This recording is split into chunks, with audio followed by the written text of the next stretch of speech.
जो रामगोपाल वर्मांचा सरकार होता तो ठाकरे फॅमिलीवरती बेस्ड होता असं म्हटलं जातं, कितपत खरं ते? मला असं वाटतं त्यांनी रामगोपाल वर्मा आणि मी एकदा आम्ही फ्लाईटमध्ये एकत्र होतो, काही कामासाठी आम्ही एकत्र जात होतो कुठे. त्यावेळेस त्यांनी मला ही इच्छा दर्शवली होती की मला एक गॉडफादर पिक्चर बनवायचा आहे आणि मला तो म्हणजे मी साहेबांना डोक्यात ठेवून मी तो गॉडफादर बनवतो, तर तुम्ही माझी एकदा भेट घालून द्या. मी त्यांना भेट घालून दिली होती साहेबांची. त्याच्यानंतर त्यांच्या डोक्यातनं ज्या काही कल्पना निघाल्या आणि त्यांनी एक साहेबांची एक प्रतिकृती किंवा जे काय आहे जुळवाजुळव करून एक कथित हे केली. पण मी असं म्हणू शकत नाही की एकदम डायरेक्टली, म्हणजे तो पिक्चर झाल्यानंतर त्याच्यातली एक जी व्यक्ती होती सुनेचं जिने काम केलं होतं, प्रत्येक जण अहो तुम्ही आहात का त्या, म्हणजे हा प्रश्न फार चुकीचा आहे. म्हणजे जे पिक्चरमध्ये त्यांची एक त्यांचा दृष्टिकोन ते दाखवतात हे प्रत्यक्षात नसतं. म्हणजे हे प्रत्यक्षात त्यांनी विचार करून दाखवावं की कॅरेक्टर पोर्ट्रे करताना घेतली गोष्ट म्हणजे आजूबाजूची सगळी कथा तशीच घडली, मग तो सिनेमॅटिक लिबर्टी घेतात आणि पिक्चर बनवतात. त्यामुळे त्यांना आपण तेवढं रिलेट करू नये प्रेक्षकांनी. पण अमिताभ बच्चननी जर का मोठ्या साहेबांपासून प्रेरणा घेऊन ते काम जर का चरित्र रंगवलं असं जर का आपण गृहीत धरलं तर त्याच्यामध्ये किती त्यांनी जवळची भूमिका सादर केली असं तुम्हाला वाटतं? साहेब एक वेगळं व्यक्तिमत्व आहे आणि पिक्चर मध्ये जे दाखवलंय ते फारच वेगळं. म्हणजे तो बॅकग्राऊंड त्यांची वेगळी दाखवली आहे. That is accepted. तसं नाही म्हणत, म्हणजे त्यांची साहेबांच्याकडनं त्यांची हात करण्याची पद्धत किंवा रुद्राक्ष हे ते म्हणजे त्यांनी असं दाखवलंय की साहेब नाहीत पण त्यांच्यासारखी व्यक्ती. ते एक दिग्दर्शक आणि अमितजी असे ऍक्टर आहेत की जे डायरेक्टरनी सांगितलं ते करतात. म्हणजे ते इतक्या उत्कृष्ट पद्धतीने करतात की तुम्ही ह्या पद्धतीने करायचं, मग ते हा नाही विचार करणार की कोणाशी रिलेट होतंय. आणि अमितजींचं मला असं वाटतं म्हणजे राजसाहेब असू देत, त्यांना सुद्धा जरी आता नंतरची भांडणं झालेली असली तरी राजसाहेबांना देखील आवडता नट म्हटल्यानंतर पहिल्यांदा अमिताभ बच्चन आम्ही बघितलंय ना लहानपणापासून. आणि त्यांनी जे एक व्यंगचित्र काढलंय अमितजींचं पाठीमागे उभं राहिलेलं उत्कृष्ट व्यंगचित्र काढलं होतं. त्यामुळे राजकारण आणि फिल्म हे मोठे साहेब सुद्धा उत्कृष्ट मिमिक्री करतात आणि त्याच्यामुळे ते अमिताभची एकदम आवाज इतका सुंदर काढतात. बिलकुल. त्या साहेबांमध्ये इतकी खूबी आहे की त्यांच्याशी 2 मिनिटं जरी चांगल्या मूड मध्ये असले तर 2 मिनिटं बोललात तुम्ही की तुमचा मूड एकदम म्हणजे एकदम प्रफुल्लित होता तुम्ही. मला अजून आठवतं, मला ते ज्यावेळेला त्या गोष्टी सांगत होते की ज्यावेळेला अमिताभ बच्चन माझ्याकडे आला तर असं झालं, तर ते सांगताना पूर्ण ऍक्टिंग म्हणजे ते केस वगैरे असे करून होय बोला साहेब होय बोला साहेब असं हे माझ्याकडे स्वतः दाखवतात करून. बिलकुल. फोनवर वगैरे म्हणजे आता परवाच कालच खली आला होता तो, खली बद्दल पण सांगत होते. म्हणजे ते म्हणे तो आला तर मी हे सगळ्यांना सांगितलं की जरा तुम्ही म्हणजे सोफा वगैरे नीट चेक करा. म्हणजे ते ज्या पद्धतीने बोलतात ना की जेणेकरून आपण खळखळून हसायला लागतो. स्प्रिंग वगैरे व्यवस्थित आहे ना त्याची की म्हणजे तुटणार तर नाही ना.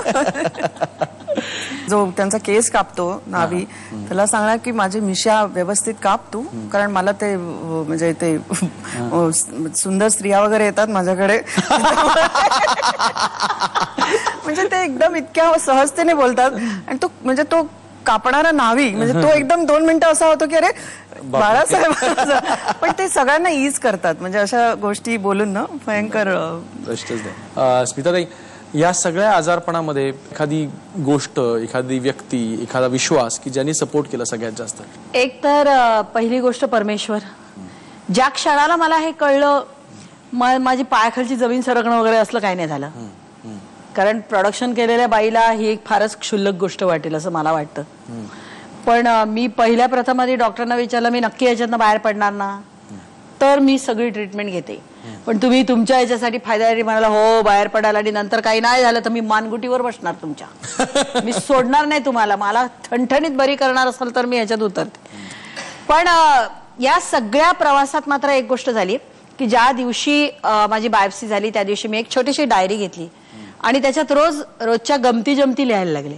यातना कष्ट नाही, ते नेहमीचेच असतात. एकदा ते ऍक्सेप्ट केलं ना की ते होणार आहे की मग ते जाणवत नाहीत. पण रोज सगळ्या ज्या डॉक्टर्स लोकांच्या, नर्सेसच्या, वॉर्ड बॉयच्या, हॉस्पिटलमधल्या अशा सगळ्या जवळपासच्या सगळ्या मंडळींच्या अशा रोज गमती जमती त्याच्यात लिहित होते आणि त्याचं आता छान पुस्तक करायला घेतले की ह्या सगळ्या प्रवासातनं जाताना कुठेही काही कुठलेही ते, कारण त्रास येताना काय लिहायचं ते कॉमन आहेत, त्याच्यात काय लिहिण्यासारखं. पण ह्या ज्या काही गमती जमती घडतात ना, कारण त्या मंडळींना ते रुटीन असतं ना. जसं आपल्याला रोजचा प्रयोग करायचा नाटकातला म्हटलं तर आपल्याला रुटीन असतं ते, पण बाहेरच्या लोकांना त्याच्याबद्दल फार कुतूहल असतं आणि त्यांना फार गमती जमती वाटतात काही गोष्टींच्या.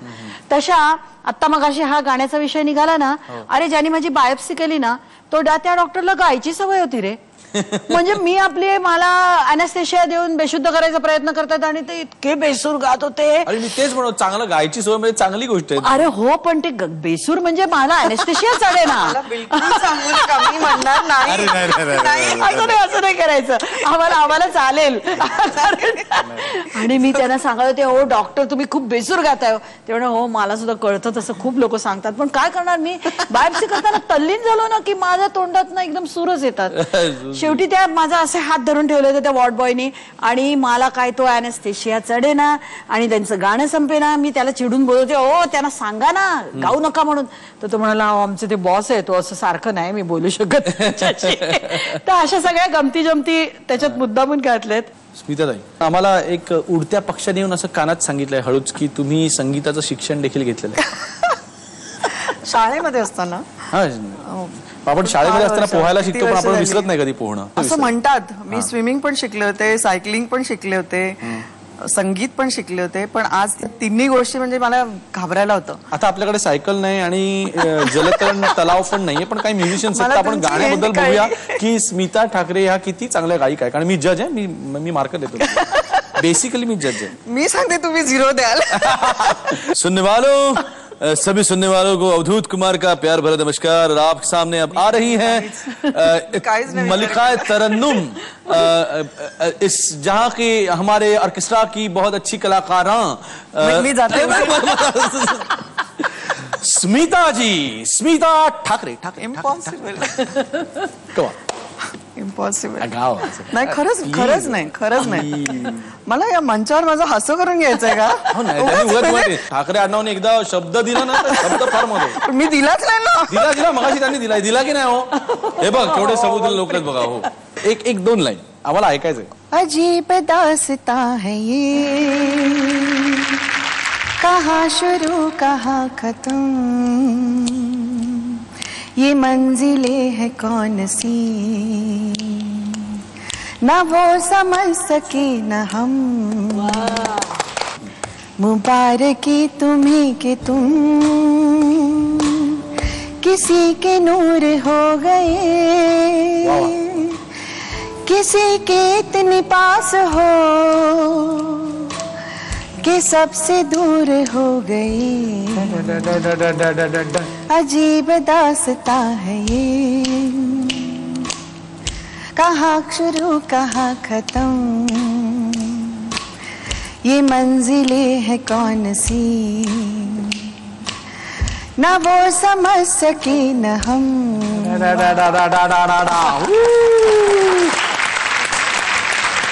थँक्यू. आता सूत्र जातात ते आमच्या खऱ्या रसिक मायबाप प्रेक्षकांकडे. आता त्यांची वेळ आहे, ते तुम्हाला प्रश्न विचारणार, थेट प्रश्न प्रेक्षकांकडनं. माझा प्रश्न स्मिता तळवळकर ताईसाठी आहे. पुन्हा एकदा चौकट राजा सारखा सिनेमा बनला पाहिजे, तर तुम्ही पुढचा सिनेमा केव्हा बनवणार? पुढच्या वर्षी म्हणजे याच वर्षात नवीन चित्रपट येईल, आणि तो चौकट राजा वगैरे नाही, ती आणखीन एक वेगळी थीम आहे, त्याच्याबद्दल सांगेन मी नंतर. पण तुम्हाला आवडेल, ब्लॅक कॉमेडी आहे, तुम्हाला आवडेल आणि अगदी नेहमीच्या बघण्यातला विषय आहे. पुढचा प्रश्न. स्मिताताई ठाकरे, तुम्ही लग्न झाल्यानंतर सासरी गेला तेव्हा तुम्हाला बाळासाहेब ठाकरेंची भीती वाटली का? बिलकुल नाही, कारण मी लग्नाच्या आधीपासून त्यांना बघत आले आणि मला खूप एक आतुरता होती की त्यांना जवळनं जाणण्याची. एक नेता म्हणून मी त्यांचा खूप आदर करायची, आणि त्यांना जवळनं बघितल्यानंतर तर मी खूपच जास्ती उत्साहित झाले, कारण घरामध्ये ते नेता नाहीच आहेत, ते एक अतिशय उत्कृष्ट कुटुंब प्रमुख आहेत आणि सगळ्यांना खूप प्रेमाने वागवतात घरात, त्यामुळे भीती एकदम दूरच पळून गेली. पुढचा प्रश्न. ठाकरे ताई, माझा असा प्रश्न आहे की गोविंदा खरोखरच सेटवर खूप लेट येतो का? लेट होण्याची त्यांची थोडीशी सवय आहे, ती थोडी वाईट आहे. पण एकदा का सेटवर ते आले ना की आपण सगळं विसरून जातो की बाबा, आणि जो वेळ गेलेला असतो, म्हणजे मला तरी तो अनुभव आलेला आहे की जो वेळ त्यांनी वाया घालवलेला असतो, की एखाद्या वेळेस उशिरा येऊन झाला असेल, तेवढा ते कव्हर अप करतात. कारण एकदा कॅमेराच्या समोर गेल्यानंतर ते वेगळी व्यक्ती असते आणि पूर्णपणे स्वतःला झोकून देतात. पुढचा प्रश्न. स्मिताताई ठाकरे, नमस्कार. नमस्कार. माझा प्रश्न आहे, तुम्ही राजकारण खूप जवळपासून बघितलंय, तुम्हाला कधी हे नाही वाटलं की मी राजकारणावर पिक्चर बनावं? मी जास्ती करून कॉमेडीचा, म्हणजे विनोदी ह्याच्याकडे माझा कल आहे जास्ती. तर सिरियस मला अशा गोष्टी जास्ती त्रास करून घ्यायला आवडत नाही चित्रपटात तरी. हे लोकांचे प्रश्न म्हणलं की मलाच टेन्शन असतं की हे काय विचारतील आणि काय नाही, आणि मला सांगायला काय तसं काय तो प्रश्न महत्वाचा नाही, जाऊ दे, सोडून द्या असं वगैरे असतं. पण तसं काही प्रश्न लोकांनी विचारलेले नाहीत, याबद्दल त्यांचे आभार. आणि आता आमचा जो राऊंड आहे दिलसे मध्ये माझ्याकडे हा जादूचा फोन आहे. स्मिताताई तळवलकरांपासून आपण सुरुवात करूया. तुम्हाला कुणाला फोन लावावा असं वाटेल आणि काय बोलावं असं वाटेल? गेले काही महिने ज्या सगळ्या गोष्टीमधून मी जाते, त्या प्रकारचा आजार जर ज्या काही महिलांना होत असेल, त्याचा एक प्रातिनिधिक स्वरूपाचा म्हणून मला एक फोन करायचा. प्लीज अजिबात घाबरू नका, वरच्यावर विश्वास ठेवा आणि मनापासून सगळ्या गोष्टी ऍक्सेप्ट करून टाका. त्या ट्रीटमेंटला मैत्रीण मानलं की सगळं सोपं जातं. पहिले महत्वाची गोष्ट आहे ती 6 महिन्यानंतर मला काय करायचंय हे डोक्यात पक्क करायची. तेवढं केलं की सगळ्या गोष्टी सोप्या आहेत. छोटा फोन होता तुमच्याकडे, फोनचं बिल फार येतं का? त्यांच्याकडे द्या तो फोन, बघूया कोणाला लावतात. मी माझ्या सासूबाईंना फोन लावू इच्छिते की काही गोष्टी सांगायच्या राहिल्या आणि जे काही तुम्ही शिकवलं ते आजपर्यंत मी रुजवते. मला कल्पना आहे की तुम्ही वरनं सगळ्यांना बघत असाल, पण आज जी काही कुटुंबाची वाताहत होत आहे, इकडे काय चमत्कार होण्याची चिन्ह दिसत नाहीत. तर तुमच्या आशीर्वादानं तुम्ही तिकडनं वरनं काहीतरी चमत्कार करा आणि कुटुंबामध्ये सुख समृद्धी लाभो, शांती लाभो. सुख समृद्धी तर आहेच, आणि साहेबांना तुमची फार गरज आहे. त्यामुळे ज्या पावलोपावली ते तुमची आठवण काढतात, तीच आठवण आमच्या मनातही आहे. हेच फक्त मनापासून सांगू इच्छिते.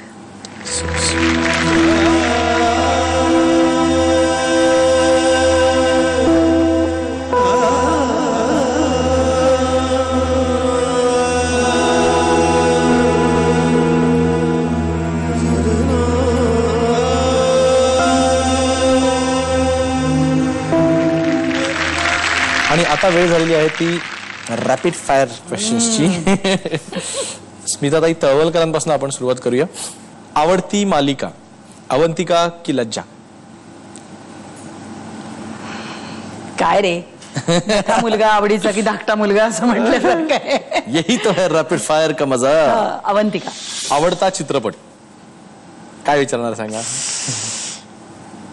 चौकट राजा की कळत न कळत?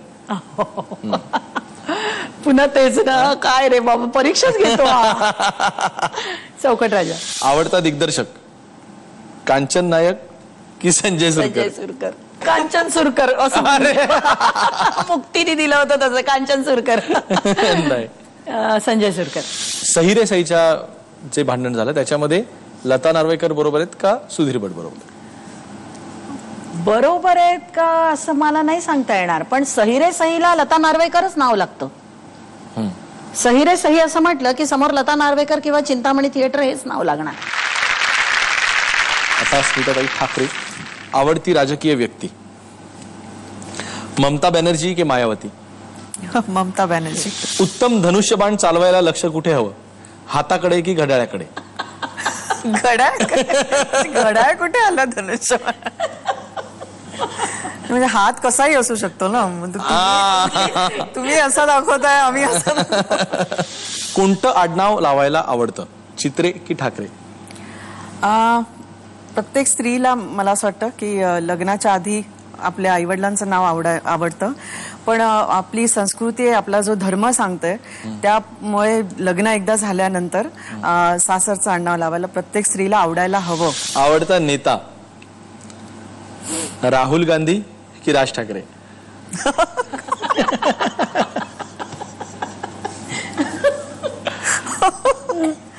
राज ठाकरे. अभिनंदन. एक मिनिट हा. आता रॅपिड फायर काय फक्त आमच्या पुरतीच मर्यादित, तुझी नको. अरे वा. अरे मी संपूर्ण तयारीनिशी आलेले. रॅपिड फायर फार कठीण असते बरं का, प्रत्येक प्रश्नानंतर टाळ्या वाजवायच्या. अरे बा, हे काय?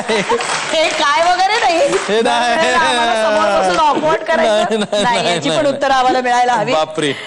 कोणती गायिका कमी वेळात रेकॉर्डिंग करते, वैशाली सावंत की सुनीती चौहान? आपला मराठी कार्यक्रम आहे. वैशाली सामंत. कोणता परीक्षक जास्त देखणा, स्वप्नील बांदोडकर की अवधूत गुप्ते? आईला देखणा. माझा शो आहे, मी कशाला खरं बोलू? अरे वा. अवधूत गुप्ते. पहिलं प्रेम चांगलं होतं की दुसरं प्रेम? म्हणजे संगीतकार की दिग्दर्शक? आता मला कळतंय की रॅपिड फायरला किती त्रास होत असेल. खरंच नाही, मी जाहीर करतो, मी आजपासून रॅपिड फायर राऊंड नाही करणार. नाही, पण ह्याचं तर उत्तर दे ना बाबा. संगीतकार की दिग्दर्शक? दिग्दर्शक. आयुष्यात पुढे नक्की काय करायचंय? अभिनय, दिग्दर्शन, गायन, गीतकार, संगीतकार, जाहिरात की आणखी काही? हे अवघड आहे यार. हे अवघड आहे, खरंच अवघड आहे. हे कोणी काढलंय? हे आयडिया कोणाची? हे कट आहे, हे सगळं नाही पाहिजे. नाही, काही कट नाही, आम्हाला उत्तर पाहिजे. संगीतकार. अरे वा, क्या बात आहे. म्हणजे गडबड आहे. तुला पण सिरियसली विचार करावा लागला स्वतः. बापरे, हे अवघड झालं. पण छान होता राऊंड. मला कळलं ह्याच्यातनं काय होतं, समोरच्यावर काय क्या किस्से गुजरता है आदमी समज में. एनिवे, आजचा खूप कार्यक्रम छान झाला. स्मिताताई आणि स्मिताताई, दोन्ही स्मिताताईंना खूप खूप धन्यवाद. पण आजचा कार्यक्रम संपवायच्या आधी माझी अशी एक फरमाईश आहे की स्मिताताई तळवलकर, तुम्हाला की एखाद्या आठवणाऱ्या नाटकामधला एखादा अगदी जवळचा असा एखादा उतारा. 7 महिन्यापूर्वीचं ते नाटक होतं. बरं. गोविंद घ्या कुणी गोपाळ घ्या. बरं. त्या नाटकाची मूळ संकल्पना अशी होती की आता जे सायन हॉस्पिटलमधनं बाळ चोरीला गेली होती, तसं एक बाळ हॉस्पिटलमधनं एका भाजीवाल्याच्या बायकोचं छोटंसं बाळ ते चोरीला जातं आणि त्याच्या पुढे मग DNA वगैरे सगळे ज्या विषयाभोवती ते संपूर्ण नाटक घुमतं. मी त्याच्यात त्या बाळाची आजी करायचे. तर मी त्याच्यातला एक शेवटचा पीस जो आहे की हे सगळं DNA टेस्ट असं करता करता एक बाळ दिलं, कुठून तरी एक शोधून आणतात पोलीस, ते बाळ दिलं जातं, मग ते बाळ आपलं नाही लक्षात येतं, मग एक दुसरं बाळ दिलं जातं. असं करता करता त्या घरात 3 बाळं येतात आणि त्या 3ही बाळं ह्याच्यातलं नेमकं आपलं कुठचं हे त्या जोडप्याला काही शेवटपर्यंत कळत नाही. आणि ते सगळं DNA टेस्टसाठी सगळ्यांचं रक्त तपासणी आणि हे तपासणी करता करता करता सगळ्यात शेवटी त्या इन्स्पेक्टर असं एक घेऊन येतो रिपोर्ट की त्या रिपोर्टमध्ये कळतं की माझा मुलगाच माझ्या पोटचा नाहीये. मी आजी, ते बाळ नातू आणि मुलगा जो आहे तोच माझ्या पोटचा नाहीये. आणि तो DNA रिपोर्ट ते आमच्या समोर टाकून तो इन्स्पेक्टर निघून जातो. आणि त्याच्यानंतर तो मुलगा इतका थरथरतो, माझा मुलगा, की तो जवळ येऊन उभा राहतो आणि ती म्हणते, भाई खरं हाय, तू माझा नाही सिट्या, मी आय नाही तुझी. लहानपणीच लगीन झालं माझं, लग्नाचं वय बी नव्हतं. ते दिसायला चांगली म्हणून बापाच्या जीवाला घोर लागलेला, आल्यावरच देऊन टाकली मला. 12 वर्ष झाली कुसुजवना. शेजार पाजारची समधी बोलायला लागली. यांना ते सहन नाही झालं, घर सोडून निघून गेले ते. आणि बातमी आली तिथे गेल्याचीच. लुगडं घेतलं, भाजीची पाटी घेतली आणि घर सोडलं. तडक मुंबई गाठली. फुटपाथवर बसून भाजी विकायला लागली बघ. एक दिस भाकर खाऊन नळावरनं पाणी पिऊन परत आली आणि बघते तर काय, अगं पाठीमध्ये एवढंसं बाळ टुकू नजरेनं पाहत होतं माझ्याकडं. मागचा पुढचा विचार न करता पटकन उचलून घेतलं, त्याला पटापटा मुक घेतला आणि छातीशी घाट धरला. पाना फुटला. इटू, माझा इट्या, पांडुरंगानं जनीला दिलेलं परसत. आता मला सांग, आपल्या दोघांचा DNA एक नाही तरी बी आपल्या नात्यात काय फरक पडला का? माया पातळ झाली का आपली एकमेकांवरची? 4 वर्षाचा होतास, कांजिण्या झाल्या व त्यातून. तापा नुसता असा फनफनला होता अंगावर, अंगावर तीळ ठेवायला जागा नव्हती. 4 दिवस असा केळीच्या पानावर काढून ठेवला होता. तोंडात अन्न पाणी नव्हतं, काय सुचत नव्हतं मला. मला सांग, तेव्हा कुठं गेला होता र आपल्यातला DNA? एक दिवस भाजीची पाटी उतरताना पाय घसरून पडलो म्या. कबरेचं हाडच गेलं, माझ्या 6 महिना अंतरून धरलं होतं. कुणी केलं र माझं समज? तूच केलंस ना. अरे माझं हागणं मुतणं बी काढलंस तू. तवा सांग कुठं होतं र आपल्यातला DNA? अरे रस्त्यावरची कुत्री मांजरी बी एकमेकांबरोबर पिरमानं वागतात र. मनापासून एकमेकांबरोबर संसार करतात. सांग, त्यांचा कुणी तपासलेला असतो का र DNA? मग हे खूळ काढलं कुणी? माणसानीच ना व. कशा पाय जास्त शाना झाला म्हणून आग लागू त्याच्या कर्माला.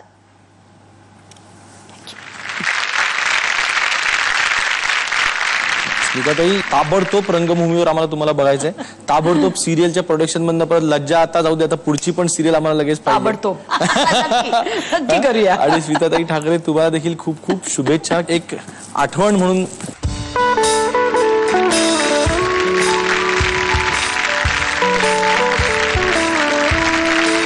जो त्यांचा केस कापतो नावी, त्याला सांगणार की माझी मिशा व्यवस्थित काप तू, कारण मला ते म्हणजे ते सुंदर स्त्रिया वगैरे येतात माझ्याकडे. ज्या क्षणाला मला हे कळलं, माझी पायाखालची जमीन सरकणं वगैरे असलं काही नाही झालं. कारण प्रोडक्शन केलेल्या बाईला ही एक फारच क्षुल्लक गोष्ट वाटेल असं मला वाटतं. पण मी पहिल्या प्रथम आधी डॉक्टरांना विचारलं, मी नक्की याच्यातनं बाहेर पडणार ना? तर मी सगळी ट्रीटमेंट घेते. पण तुम्ही तुमच्या याच्यासाठी फायद्यासाठी म्हणाला हो बाहेर पडायला, आणि नंतर काही नाही झालं तर मी मानगुटीवर बसणार तुमच्या. आपल्या कामानी वेगवेगळ्या शिखरांवरती स्वतःचे झेंडे फडकवणाऱ्या 2 स्मिता आज आपल्या भेटीला आल्या होत्या. दोघींचं बोलणं तुम्हाला कसं वाटलं आम्हाला नक्की कळवा.